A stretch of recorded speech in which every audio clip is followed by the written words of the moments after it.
સાબરકાંઠા જિલ્લામાં gas tanker leakage થવાની ઘટના. Chiloda Himmatnagar national highway number 48 પર આજે એક મોટી ઘટના બની, જ્યાં ગેસ ભરેલ એક ટેન્કર લીક થવા લાગ્યું. આ ઘટનાના કારણે હાઈવે પર અફરાતફરીનો માહોલ સર્જાયો. ખાસ કરી ભાદરવી પૂનમના કારણે મોટી સંખ્યામાં માઈ ભક્તો આ માર્ગ પરથી પસાર થઈ રહ્યા હોવાથી પરિસ્થિતિ વધુ ગંભીર બની હતી.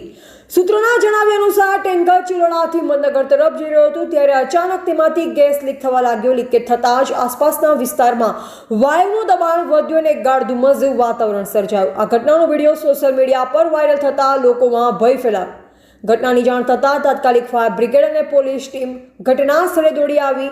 ફાયર બ્રિગેડના જવાનોએ પરિસ્થિતિને કાબૂમાં લેવા માટે પાણીનો છંટકાવ શરૂ કર્યો, જ્યારે પોલીસે તાત્કાલિક હાઈવે પરનો ટ્રાફિક અટકાવી લોકોને સુરક્ષિત અંતરે ખસેડ્યા. આ ઘટનામાં જોકે કોઈ જાનહાનિ થઈ નથી, પરંતુ સાવચેતીના ભાગરૂપે પ્રશાસને લોકોને આ વિસ્તારથી દૂર રહેવા અને વૈકલ્પિક માર્ગનો ઉપયોગ કરવા અપીલ કરી છે. હાલ આ પરિસ્થિતિ સંપૂર્ણપણે નિયંત્રણમાં હોવાનું જણાવાયું છે. સુરક્ષા દળો દ્વારા લીકેજ થયેલા ટેન્કરને સુરક્ષિત રીતે દૂર કરવાની કામગીરી ચાલી રહી છે. એવા રાજકમલસિંહ પરમાર, ભારતની અસ્મિતા, સાબરકાંઠા.